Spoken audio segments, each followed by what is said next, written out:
Tudo bem, pessoal? Meu nome é Fernando Schiller. A gente vai, então, no nosso módulo 5, que é o módulo de desenvolvimento social, do nosso curso de preparação para os candidatos desse ano, candidatos a prefeituras.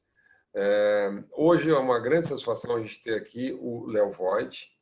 Léo Voigt, que vai nos falar sobre todos os temas envolvendo a questão social. O Léo tem um extenso currículo nessa área, especialmente no terceiro setor. O Léo foi presidente do GIF, organização nacional que reúne as empresas financiadoras e investidoras em projetos sociais no país. Foi também diretor executivo durante muito tempo da Fundação Maurício Traço Sobrinho, no Rio Grande do Sul, do Instituto Fundação Compar. E tem uma longa experiência aí também acadêmica e pensando o tema social no Brasil. Então, Léo, muito obrigado pela tua presença. Tá? E eu já vou direto tocando a primeira pergunta aqui, que é mais geral, posso fazer uma apresentação, uma introdução ao tema, para os prefeitos que estão chegando, não é? Que estão montando programas de governo, montando equipes, começam a pensar a temática social, que é muito ampla, que vai desde temas de combate à pobreza, a temas de populações de extrema vulnerabilidade, ou até o sistema chamado Sistema Único de Assistência Social, até problemas territoriais, urbanos, problemas ambientais, reciclagem, enfim, é um amplo leque que certamente vão tomar muito tempo, muita atenção dos futuros prefeitos. Eu queria que tu contasse um pouquinho como é que evoluiu isso no Brasil, em que pé que nós estamos hoje no Brasil, as prefeituras, enfim, a função, a missão da área social nas políticas públicas brasileiras. Bem, olá a todos, obrigado pelo convite, um prazer estar aqui contigo, Fernando.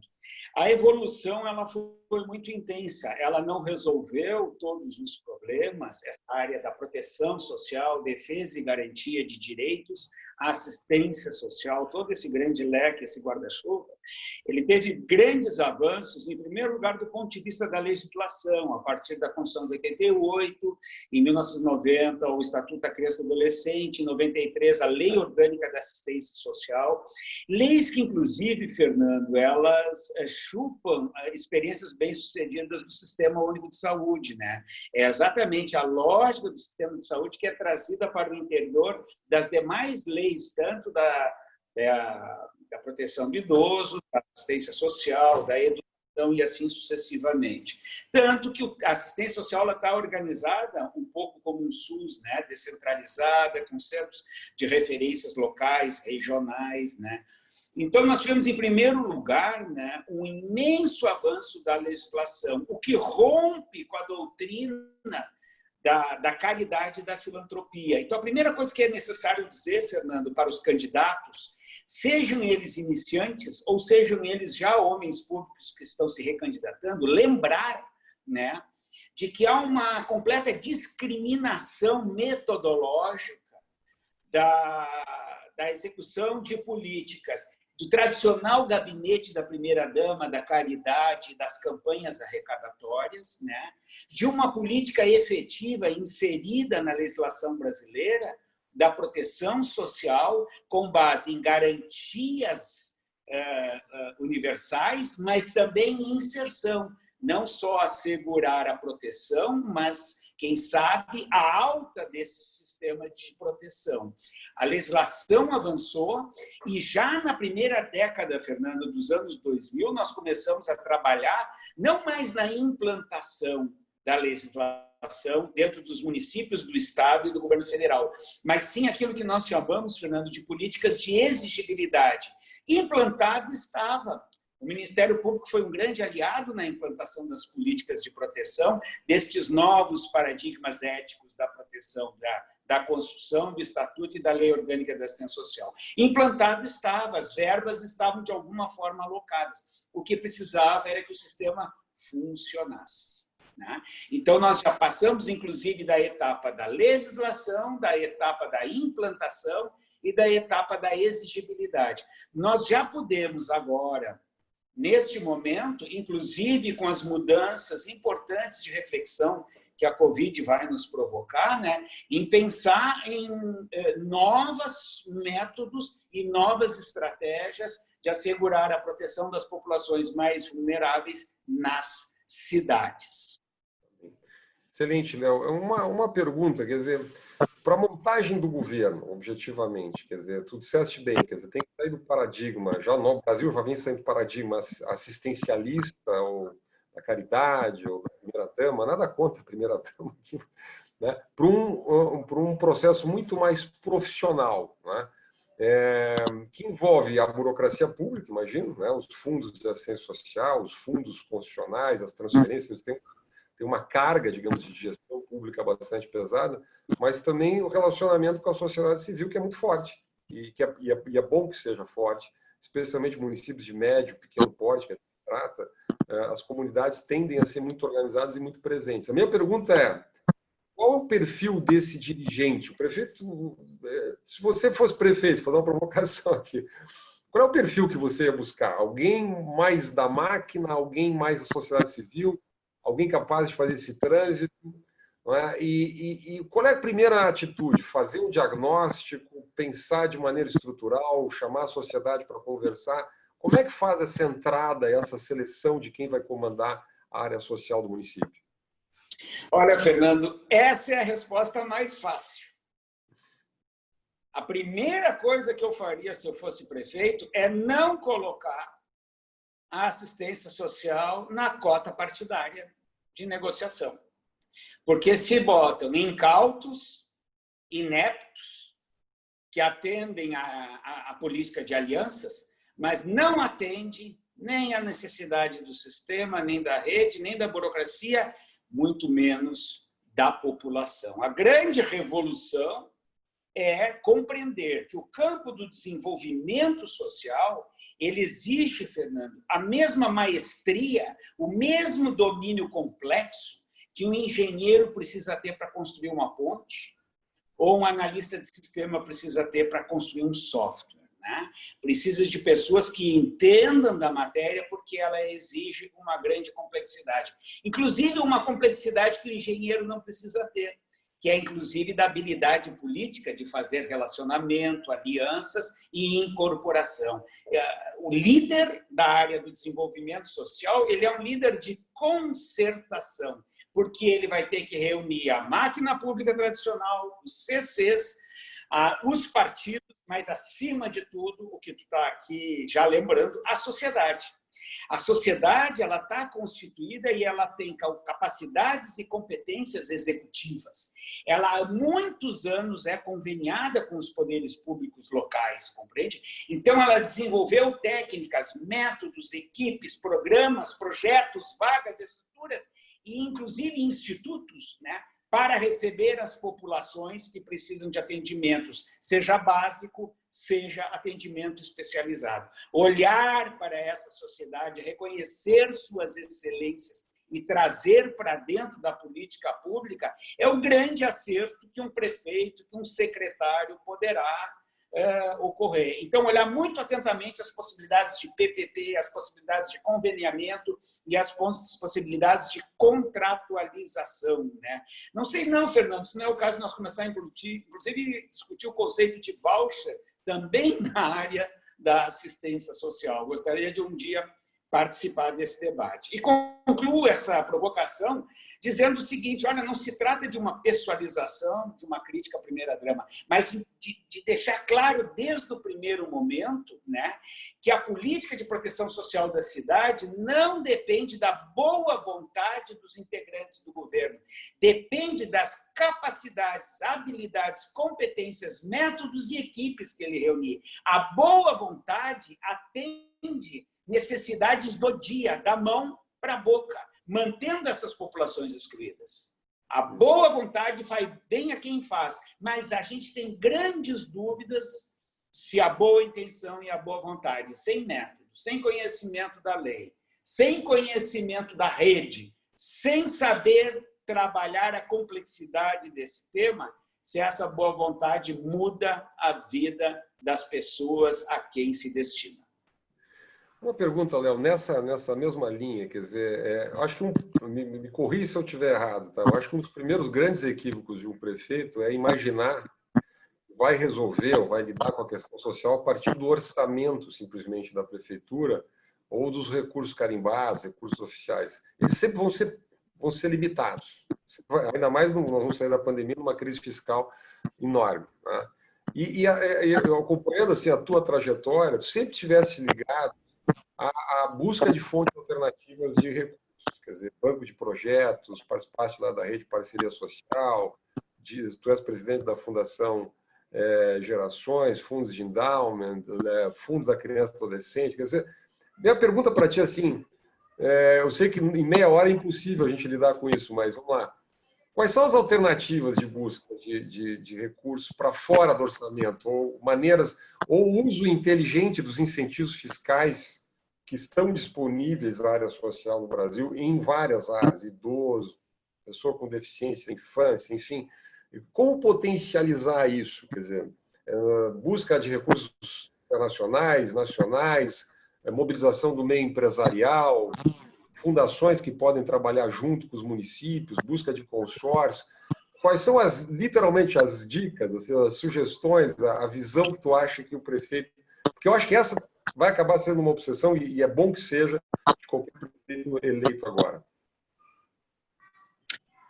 Bem, eu acho que essa resposta nem é tão complicada também, Fernando. É o seguinte, o prefeito, né, e a administração, ela tem que ter uma inserção na sua comunidade, na sua cidade, ela tem que ter um diálogo com a sua sociedade. O prefeito, ele é um cara poderoso, o prefeito é um cara que está num lugar privilegiado, ele é visto e ouvido por todos com atenção. A dica que o Michel Temer deu essa semana para o presidente, para o governante brasileiro, foi uma dica muito inteligente. O que diz o executivo tem grande peso e importância. Cuidado com o que dizes. Bueno, ele tem um poder de diálogo, um poder convocatório muito grande, né? E o orçamento do público, ele jamais vai atingir o tamanho da demanda. Portanto, ele precisa ser suplementado pela participação da sociedade, participação em diversos campos, né? Portanto, o prefeito, ele tem que ter, o prefeito, o secretário, as suas equipes, né? Ele tem que ter esta noção de que o problema da criança de rua não é um problema do prefeito, é um problema da cidade, de todos. O desrespeito ao meio ambiente é um problema de todos, né? O idoso abandonado, descuidado, é um problema de todos, e assim sucessivamente. O morador de rua não é uma desatenção da prefeitura apenas, né? É um problema transversal, complexo, que passa por uma série de elementos, é quase como se fosse um fato social total, que diz respeito às dimensões psíquicas, de saúde, econômica, de abandono, de ausência de assistência, educação, etc. Então, ter essa noção de que o problema que a prefeitura tem que enfrentar, ele pertence a todos, e convocar a sociedade ativamente a participar disso, chamar a sociedade. Na minha experiência, sempre que se fez projetos qualificados e competentes em diálogo com a sociedade, a captação de parcerias, de participação, de insumos, ela é imensamente maior do que a gente originalmente estimava. E a Covid está confirmando isso. Os nossos volumes de captação, os nossos volumes de participação, de envolvimento, de responsabilidade de pessoas, de grupos, de associações e, acima de tudo, do setor empresarial e até das associações de classe. Estou recebendo essa semana uma associação de classe latino-americana que, quiçá, eu sabia que isso existia, Fernando, na área petroquímica. Todo mundo, então, quando é mobilizado, é convocado, a verdade é que a maior parte da sociedade tende a responder positivamente. E aí não adianta nós focar só ou em fundos ou em fundações internacionais, tem que chamar a todos, porque nesta concertação, nessa convocação, começam a aparecer ofertas desconhecidas e que originalmente a gente não previa. Por isso que eu chamei dessa atitude de concertação.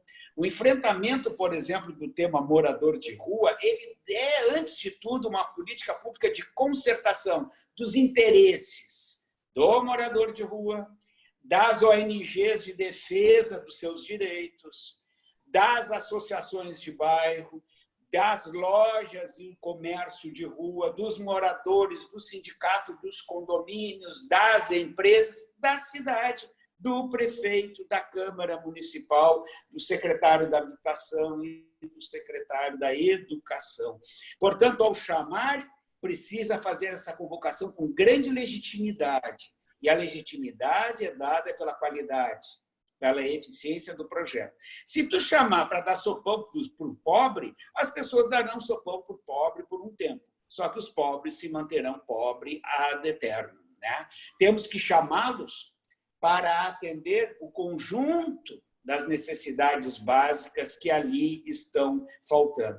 Portanto, eu insisto, Fernando, que toda política convocatória da cidade, quando bem feita, quando feita por um administrador legitimado, ela é acolhida e tem respostas. E acho que a Covid cria um ambiente novo, uma oportunidade nova que não tinha antes.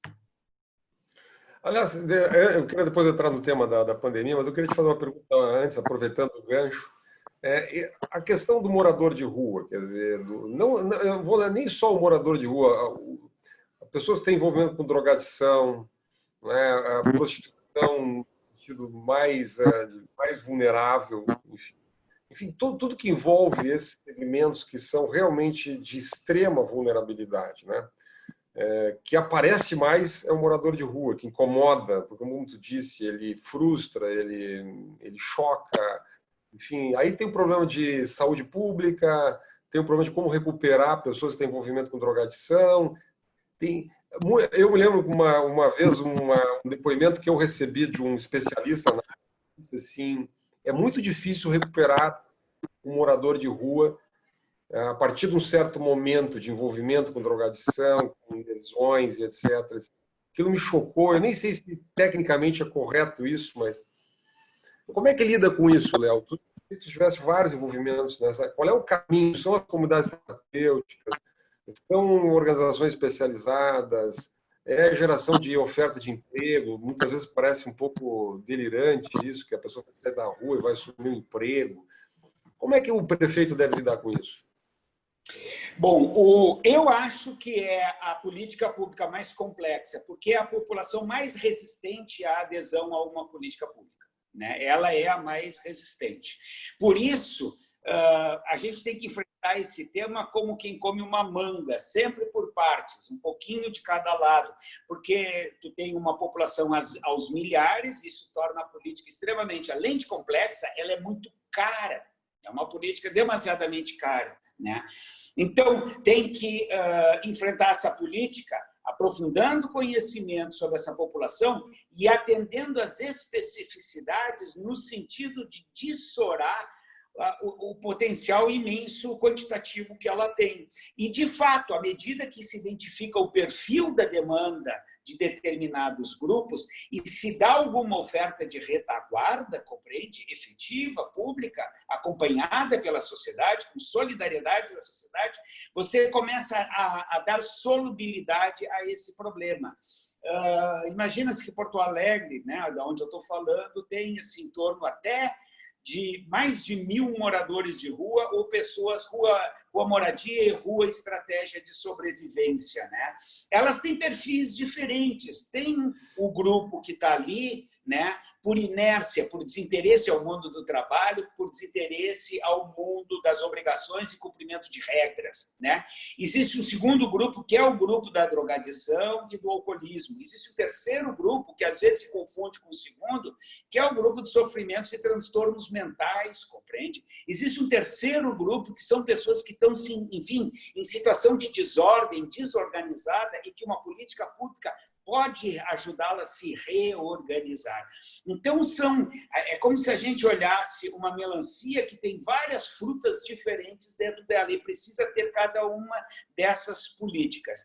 Eu não conheço quase nenhuma política efetiva, especializada para essa população. É isso que falta no Brasil. Nós já enfrentamos a questão da criança, a questão do idoso, a questão da saúde, nós já universalizamos a escola, estamos lutando para qualificar, né?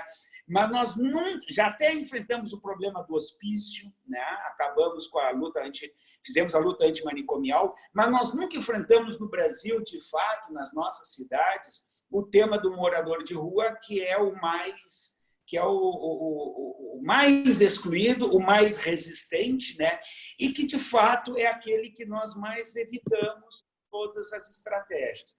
É possível, sim, construir um conjunto de estratégias centralizada num só programa que vai atender especializadamente essa população. E ela funciona, Fernando, me permita um último minuto, ela funciona como toda política que nasce com larga escala. Ela funciona como um sistema de tombamento, compreende? No primeiro momento, você tem que criar política universal para todos, e aí começa a atender especialidade. E por um sistema de tombamento, elas vão achando e encontrando soluções, encaminhamentos e direcionamentos que cada vez essa população torna-se menor. Portanto, você pode, personalizar mais o atendimento, especializá-lo pelo grau de complexidade da reincidente permanência nas ruas, né? Então, começa-se com uma política de larga escala, mas se caminha crescentemente para uma política de personalização e especialização. E mais uma última frase. É necessário que a sociedade seja aliada nessa estratégia. A estratégia que financia e que mantém as pessoas na rua, ela subverte a política pública que tenta mudar essa circunstância, compreende? Quer dizer, foi o que fizemos aqui no passado. Menino de rua, ele ficava na rua porque ele era uma fonte de renda excelente para os pais, na sinaleira pedindo esmola. Quando a gente chamou a população a não dar esmolas na sinaleira, mas passar esse dinheiro para o Fundo Municipal do Direito à Criança e Adolescente, esgualepou-se, como diz o gaúcho, né? Esvaziou-se o volume de recursos que circula nas sinaleiras da cidade, no sinal vermelho da cidade. E isso fez com que toda a abordagem à criança tivesse maior efetividade, maior eficiência. Não adianta o prefeito fazer um esforço de remanejo dessa população para um atendimento, seja de saúde mental, seja de drogadição, seja de moradia, seja de alimentação, seja de retorno, se a rua é atraente para ele permanecer lá. E isso, quem decide é a cidadania, não é o prefeito. Excelente, Léo. Uma pergunta ligada a isso, como tu falaste, usaste a expressão contratualização. Antes, eu queria só aprofundar um pouquinho isso, né? Existe uma tentação, me corrija se eu estiver certo ou errado, dos prefeitos, dos governos, de maneira geral, tentar ir lá e resolver o problema. Então, precisa criar uma creche, um asilo ou um centro de acolhimento, vai lá e constrói prédio, contrata funcionário, e acaba substituindo a sociedade civil. Quando daqui a pouco você tem no município um bom asilo que faz um bom trabalho, um bom centro religioso que trabalha com drogadição, uma estrutura de instituições lidando com crianças. Nós tivemos no Rio Grande do Sul, por exemplo, para pegar um exemplo, o CDDICA, por exemplo, que é uma instituição civil que trabalha com adolescentes autores de atos infracionais. É uma sociedade civil, privada, que contratualiza com a prefeitura e faz melhor do que a prefeitura faria, digamos, se tentasse fazer. Pergunta para ti, já falei demais aqui, mas qual é a preocupação que você diria que o prefeito tem que ter nessa área? Quer dizer, o que cabe à prefeitura e o que ele o prefeito deve contratualizar exatamente com a sociedade civil? E, aliás, falando um pouquinho do marco legal que nós temos no Brasil, que é a lei o marco regulatório da sociedade civil. Bem, sobre isso, duas observações. Quer dizer, uma outra dica que temos que dar para os administradores é não constrói nada, porque nós temos excesso de equipamentos na cidade, nós temos excesso de programas, de ONGs, nós temos uma sociedade civil sólida, cívica, constituída, autônoma e que está enfraquecida por falta de oportunidades de oferecer e prestar seus serviços em maior escala. Então, não precisa construir nada e contratualiza isso aonde já isso, inclusive, às vezes, por muitos anos, já testado, já avaliado, já se sabe se ele é bom ou ruim, já se sabe se ele precisa fechar ou se ele deve ser incentivado e expandido. Então, o Brasil é uma sociedade, é um país que tem, Fernando, uma das mais sólidas, cívicas e autônomas sociedade civil engajada nas demandas públicas. Em todo lugar desse território nasceu a associação de moradores, a associação de bairro, a associação pelo asfalto, pela água, pela legalização do terreno, associação de tudo, clubes de mães e assim sucessivamente. Essas organizações que nasceram de lutas urbanas, notadamente, tá? De lutas de interesse público, elas aprenderam a cuidar da sua comunidade, das demandas, né? Ninguém sabe cuidar melhor de crianças com algum tipo de deficiência mental do que as APAES, por exemplo. Eles têm toda a tecnologia, conhecimento acumulado, né? O Estado teria que fazer um imenso esforço para trazer para dentro da estrutura estatal toda essa excelência, flexibilidade e baixo custo. Então, a primeira coisa é isso, nós temos excesso de equipamentos e uma população que começa a diminuir, quer dizer, nós não temos população expandindo, nós temos a estabilidade da população e na área da assistência a queda drástica da população. 10 instituições que trabalham com o mesmo tema não terão, nos próximos anos, candidatos, no máximo 4 ou 5 sobreviverão, né? Excesso de estruturas de atendimento, custo alto para mantê-las. Então, não se cria nada, não se constrói hospital, desculpe dizer isso, não se constrói creche, convenia com as que existem. E quando você faz isso com a sociedade, o preço cai estupidamente, o orçamento público é capaz de alavancar atendimento em muito mais larga escala e você tem excelências e flexibilidade de administração que o Estado não tem nem nunca terá, que o poder público não tem nem nunca terá. E, portanto, faça essa contratualização mediante metas de atendimento, metas de qualidade, e a máquina pública ela monitora, acompanha, reconhece, concede, incentiva ou corta, né, conforme o desempenho disso, e é com a sociedade que se faz isso. O Estado vai ganhar eficiente quanto mais a agenda pública se expandir para o interior da sociedade. Excelente, Léo. Agora, falando um pouquinho da pandemia, mas eu queria conectar o tema da pandemia com o tema do combate à pobreza. A minha tese é que o Brasil... Vou chutar o balde um pouco aí. O Brasil não tem políticas consistentes de combate à pobreza.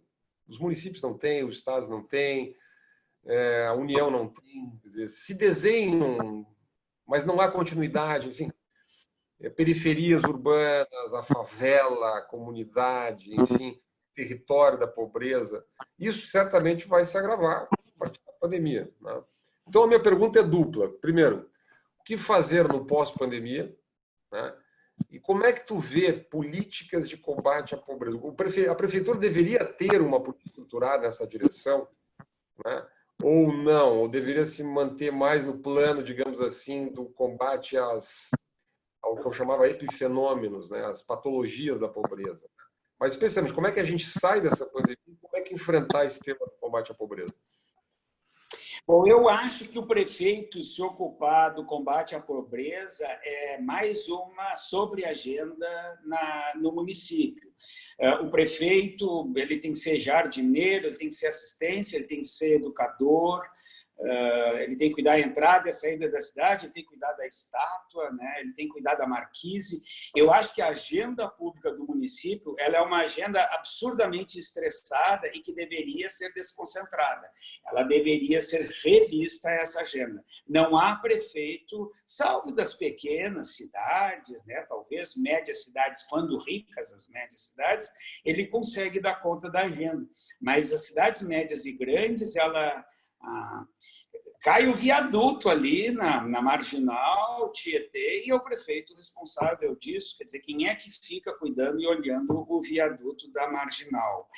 Então, eu acho que se combate pobreza, né, eu acredito, Fernando, e eu não sou especialista no tema que nem o senhor, Vossa Excelência, mas se combate a pobreza com geração de emprego e mercado pujante, estupidamente. Eu vi isso acontecer nas favelas do Rio de Janeiro, como consultor ali dos espaços Criança Esperança durante muitos anos, né? Foi na expansão da economia, no crescimento econômico de larga escala, que a favela se dividiu claramente em dois setores. o setor empregado, trabalhador, com renda e filho na escola, né? E aqueles que não querem trabalhar, que não aceitam a jornada de trabalho regular tradicional.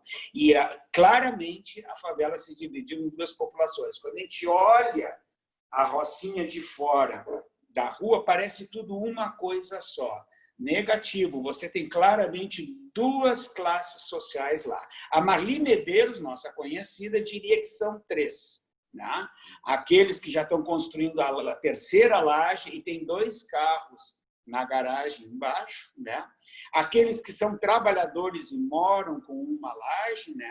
E aquilo que ela chamava de chinelagem, os que ficam nos pequenos furtos e no tráfico, né? E aonde há um lumpesinato, um total descontrole, tanto do tráfico, não tem controle sobre isso, a comunidade, a associação de bairro não tem controle sobre isso, muito menos a política pública. Eu acho que se combate a pobreza com o mercado, né? Com o desenvolvimento da economia. E do ponto de vista federal, a pandemia, Fernando, está trazendo a pauta da renda, de criar, quem sabe, uma renda mínima. Quer dizer, a sexta Covid, aí, né, a Bolsa Covid, ela tá criando um debate que ampliou essa noção sobre um imposto negativo, uma renda mínima, que eu não sei bem que rumos vai tomar isso, mas esta é uma hipótese. E aí se faz via governo federal. Eu acho que o prefeito ele tem que se concentrar em reduzir os impactos altamente deletérios da pobreza. Porque é o seguinte, tu tens populações pobres do ponto de vista econômico, mas que têm cultura, estratégia, inserção de classe média. A economia ela não é o suficiente para determinar o grau de exclusão. O grau de exclusão ele decorre da situação econômica, mas também da situação cultural, das estratégias sociais de sobrevivência que essa população lança a mão. Então, é possível, ainda que na baixa renda, criar processos de proteção que são absolutamente eficientes, que começa pela criança na escola básica durante 8 anos, no mínimo. O que é, diz o Antônio Carlos Gomes da Costa, uma ruptura total com a pobreza naquela geração, não ainda nessa.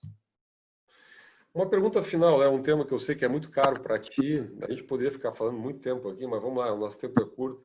Como é que integra com políticas ambientais? O Brasil acabou de aprovar um marco regulatório de saneamento básico, então tem que envolve a temática dos resíduos sólidos, reciclagem de lixo, os galpões de reciclagem.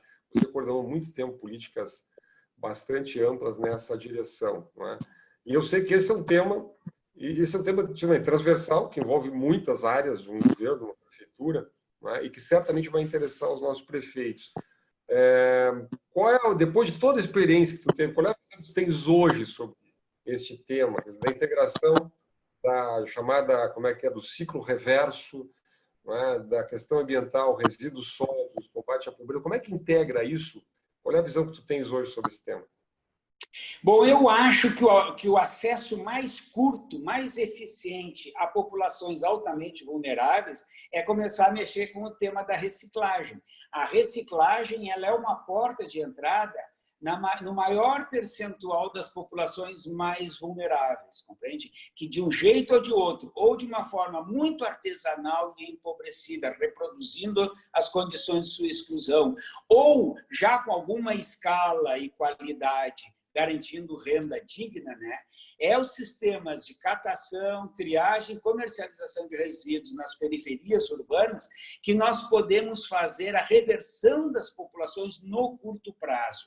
Ao fazer a organização dos sistemas populares de reciclagem, ao investir nisso e acompanhar essa população, em poucos meses a gente já vê uma transformação na vida das pessoas, porque ao organizar esse trabalho melhora a renda. E quando melhora a renda, já começa a melhorar a estratégia social de sobrevivência. Né? Como diz uma moradora, agora vale a pena dar banho nos filhos, porque a gente consegue garantir uma qualidade de vida mínima nessas condições de trabalho e de renda. Né?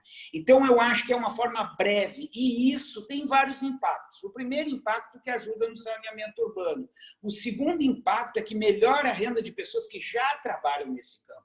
O número de pessoas trabalhando no terreno da catação e da comercialização de materiais pós-consumo, ele é aos milhões no Brasil, compreende? E é o caso de organizar isso. Terceiro, se reduz o custo público do transporte disso para aterros sanitários e outras, sei lá, quais estratégias de destinação. E além de ter um impacto total de preservação ambiental.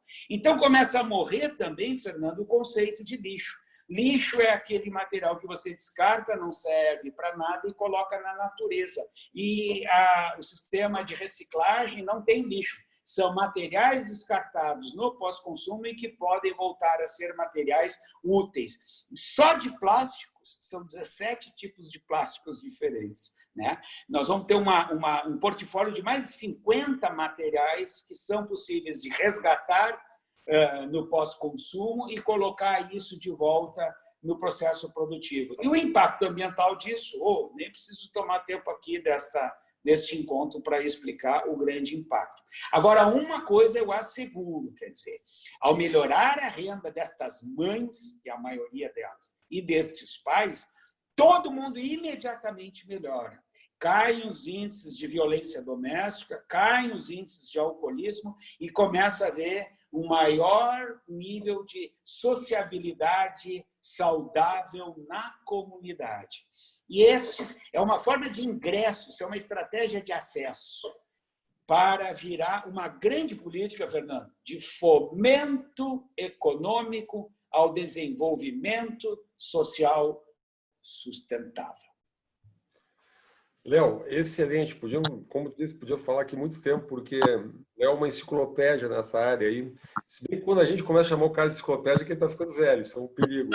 É o caso. O que é o nosso caso, que não tem como escapar. Mas excelente. Léo, queria te agradecer muito, foi muito legal. O pessoal vai receber os materiais também. E o Comuniza certamente vai lidar com isso. Nós vamos ter mais atividades intensivas aí no futuro. Então, muito obrigado, Léo. Prazer, eu que agradeço o convite e a honra de estar aqui com vocês. Um abração em todos, no Comunitas. É um orgulho participar e rever meu grande amigo Fernando, a quem eu tenho gratidão e grande gratidão.